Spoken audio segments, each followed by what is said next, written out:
கலையாத கல்வியும் குறையாத வயதும் ஓர் கபடு வாராத நட்பும் கன்றாத வளமையும் குன்றாத இளமையும் கழுபிணியிலாத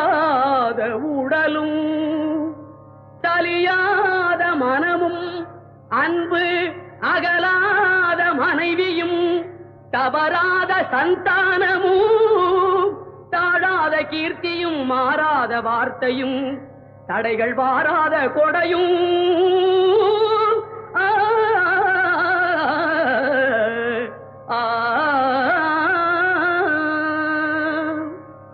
தொலையாத நிதியமும் கோணாத கோலும் ஒரு துன்பமில்லாத வாழ்வும் குய்யனின் பாதத்தில் அன்பும்